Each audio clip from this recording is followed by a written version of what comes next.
Pemirsa, aksi demo buruh di Majalengka, Jawa Barat berlangsung ricuh. Para buruh menuntut perusahaan menaikkan upah.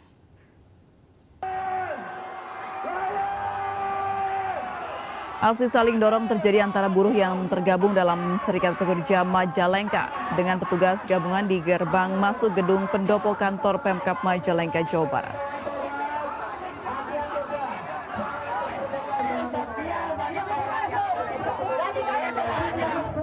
Saudara-saudara sekalian, di kabupaten kawasan industri terbesar ketiga di Indonesia. Aksi buruh yang berasal dari sejumlah perusahaan industri menuntut kenaikan upah, sedangkan pemerintah Kabupaten Majalengka berjanji akan memperhatikan tuntutan buruh dan dalam rapat Dewan Pengupahan. Usai demo, para pendemo membubarkan diri dengan damai. Jadi siapapun yang mengeluh ke pemerintah harus kita perhatikan, terlebih wajar. Nah, namun tentunya cara memfollow up itu semuanya pakai aturan dan mekanisme, saya kira.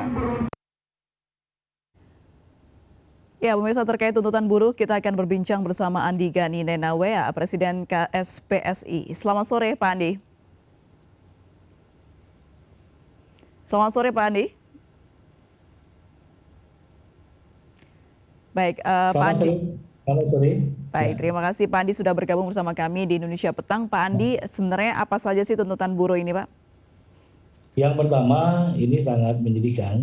Jadi saya juga sebagai Presiden Konfederasi Serikat Pekerja Seluruh Indonesia, sebuah konfederasi buruh terbesar di tanah air, demo ini akan terus marak di seluruh tanah air.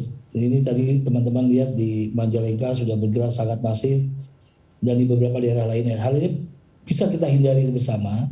Saya juga sudah menyampaikan kepada seluruh anggota saya di seluruh Indonesia untuk melakukan unjuk rasa secara damai dan tetap menjaga prokes. Tetapi memang saya sebagai presiden yang mendapatkan laporan macetnya berbagai perundingan yang dilakukan di dewan-dewan pengupahan di kabupaten kota dan juga di provinsi. Karena itu saya juga sudah menginstruksikan seluruh anggota SPSI yang masuk dalam dewan pengupahan untuk berjuang secara all out, dan kalau tidak mencapai kesepakatan dan tidak sesuai dengan perjuangan yang dilakukan oleh kawan-kawan, saya instruksikan untuk mundur dari perundingan tersebut. Baik, Pak Adi, selama ini seperti apa perjalanan atau proses dari perjuangan teman-teman buruh ini, Pak? Jadi begini, pemerintah mengeluarkan PP nomor 36 dan akhirnya kita mendapatkan rumusan perhitungan. Upah yang tertinggi adalah DKI Jakarta. DKI Jakarta.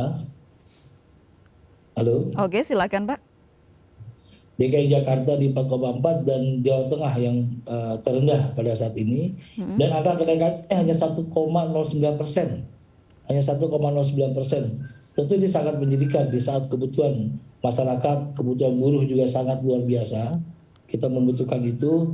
Karena itu kami berhitung dengan teman-teman konfederasi lainnya juga melakukan survei sendiri, yaitu dengan menggunakan Undang-Undang 2003, Undang 13. Karena apa kami menggunakan itu? Karena saat ini kami masih mengajukan judicial review ke Mahkamah Konstitusi mengenai Undang-Undang Cipta Kerja.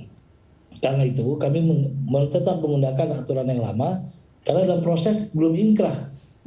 Sudah diturunkan lagi turunan dari undang-undang tersebut. Jadi kami menghitung di angka antara 7-10%. Oke. Apa yang memberatkan dari Undang-Undang Cipta Kerja tersebut, Pak Andi? Ya tidak ada lagi, ada survei kehidupan layak ada di situ. Jadi sangat sulit parameternya, karena kan kita ingin melihat bahwa di satu daerah, misalnya Karawang, harga sayur mayur kita hitung detail bagaimana kebutuhan buruh di daerah situ, ada 60 item, itu lebih adil buat kita semua.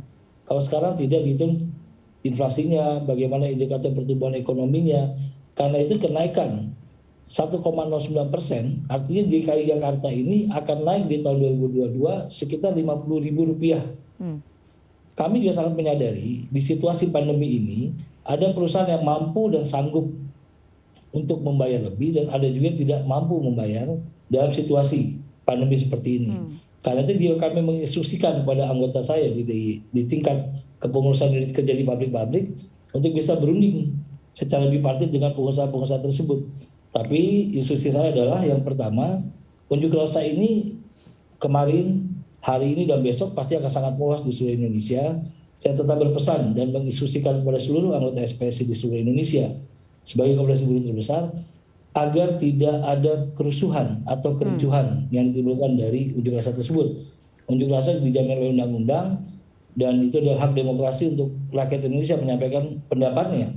Karena itu saya juga minta kepada kepala daerah, kepada DPRD di wilayah kota kabupaten masing-masing untuk bisa menerima perwakilan-perwakilan buruh, untuk kita bisa menyampaikan gagasan, bisa menyampaikan tuntutan, dan jangan dibiarkan yang akan menimbulkan situasi akan semakin panas. Selama ini prosesnya seperti apa? Apakah para pemangku wewenang sudah terbuka lebar akan hal itu, Pak? Kami mempunyai perwakilan di Dewan Pengupahan, baik di tingkat kota kabupaten sampai di tingkat nasional. Kami sudah menyampaikan bahwa kami menginginkan perhitungan upah yang adil, yaitu bagaimana melihat pertumbuhan ekonomi, bagaimana melihat daya beli buruh yang semakin tertekan saat ini. Kami juga menyadari bahwa situasi memang belum pulih 100%. Tetapi kalau dengan menggunakan rumusan yang terbaru dari pemerintah, tentu akan sangat memberatkan buruh. Kita menyadari itu, bayangkan kenaikan upah hanya 1,09% itu paling tinggi di DKI Jakarta. Ini harus disadari oleh semua pemangku kepentingan. Dalam waktu yang sangat sempit ini jelang penetapan upah minimum provinsi dan kota kabupaten, agar pemerintah segera bersama-sama dengan pimpinan-pimpinan serikat buruh untuk duduk bersama untuk menemukan formula yang tepat. Jangan hanya kita sesuai adu kuat dengan menggunakan aturan yang ada dan akhirnya akan menimbulkan keresahan di tingkat bawah, di grassroots. Baik, tapi kalau Anda menyebutkan harus ada jalan tengah ya untuk bisa melanjutkan begitu kepentingan-kepentingan masing-masing pihak. Nah, menurut Anda ini Pak, apa jalan yang paling adil bagi seluruh pihak? Ya tentu kita duduk bersama, saya sebagai Presiden Buruh dengan teman-teman Presiden Koordinasi Buruh, kita akan siap duduk bersama. Kita akan duduk siap bersama dengan Kadin, dengan APindo, dengan pemerintah. Kita menyampaikan argumentasi kita masing-masing. Tentu kita punya dasar perhitungan yang kuat, kenapa kita meminta kenaikan, kalau SPSI kita minta naik antara 5-8%, dengan perhitungan dasar survei kebutuhan hidup layak di masing-masing daerah, dan semua hal indikator-indikator pertumbuhan ekonomi, daya beli buruh yang semakin menurun, kebutuhan yang semakin mendesak. Nah ini yang menjadi perhitungan kami semua. Tentu pemerintah mempunyai alasan yang kuat juga untuk menyampaikan regulasinya. Karena itu ada waktu untuk kita bersama-sama untuk bisa menciptakan situasi yang aman dan kondusif. Karena kita lihat di beberapa daerah sudah mulai memanas. Tetapi saya sampai tadi jam 1 siang, jam 2 terus mengontak seluruh teman-teman di DPD, SPSI di daerah, baik di kabupaten, agar tetap tenang dan tetap berjuang dengan damai. Baik, kalau untuk berbicara lebih detail Pak mengenai perhitungan UMP atau UMK, seperti apa seharusnya? Ya, tentu seperti saya sampaikan tadi, kita kembali lagi kepada Undang-Undang 13 2003 karena memang dengan Undang-Undang Cipta Kerja yang masih belum inkrah menurut kami, karena kami sudah mengajukan judicial review di Mahkamah Konstitusi, turunan dari Undang-Undang tersebut tentu belum bisa dijalankan. Menurut kacamata kami dari pimpinan Koordinasi Buruh. Karena itu kami tetap menggunakan Undang-Undang 13 2003 dengan menggunakan survei kehidupan layak dengan 60 item. 60 item kebutuhan itu yang seperti saya sampaikan tadi, misalnya dari mulai minyak goreng, kaos kaki, baju, semua dihitung dan juga dihitung bersama-sama dengan pemerintah, bersama-sama dengan pengusaha. Tetapi juga kami sadari awal, saya sampaikan kepada anggota saya, dilihat juga kemampuan masing-masing perusahaan. Teman-teman di tingkat perusahaan, saya persilakan untuk berunding. Bagaimana mereka melihat, misalnya menyampaikan kepada saya, Pak Andi, perusahaan kami sedang kesulitan, tidak bisa mengekspor, pesanannya turun, jadi kami berunding secara bipartit. Kami persilakan. Karena memang yang tahu masalah di lingkungan kerja sendiri adalah teman-teman yang ada di lingkungan pabrik itu sendiri. Jadi itu saya buka kemungkinan itu. Tetapi di tingkat nasional, kami harapkan pemerintah masih ada waktu beberapa hari lagi. Kami semua siap duduk bersama. Kita akan menyampaikan argumentasi dan dasar dari perhitungan kita. Lalu kita duduk bersama dan menemukan formula yang tepat untuk bagaimana menghitung secara adil. Oke. Baik Pak Andi, katakanlah waktu yang kurang beberapa hari lagi ini tidak diindahkan oleh pemerintah, tidak ada ruang bicara atau ruang dengar pendapat dengan para teman-teman buruh. Apa yang akan dilakukan Pak? Tentu di bawah sudah sangat di beberapa provinsi seperti Jawa Barat, DKI, Banten, semua sudah mendesak saya sebagai Presiden Konfederasi untuk mengeluarkan instruksi nasional untuk aksi besar-besaran di semua daerah. Saya serahkan kembali kepada teman-teman. Tentu kita akan segera mengambil sikap, Mbak.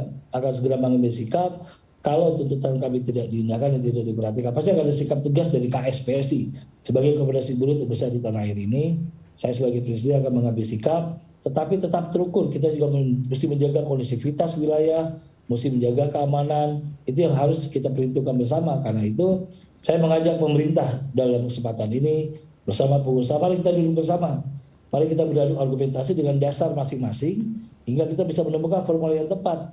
Pemerintah tetap bertahan dengan PP nomor 36. Kami mengajukan dengan aturan yang kami ajukan dengan survei kehidupan layak. Lalu pengusaha juga bisa mengajukan argumentasinya. Jadi itu lebih soft dan lebih adil buat kami semua. Oke, baik. Terima kasih Bapak Andi Gani Nenawea, Presiden KSPSI sudah bergabung dan berbincang bersama kami di Indonesia Petang. Selamat sore, Pak. Baik pemirsa, kami akan segera kembali usai jeda berikut, tetaplah di MNC News.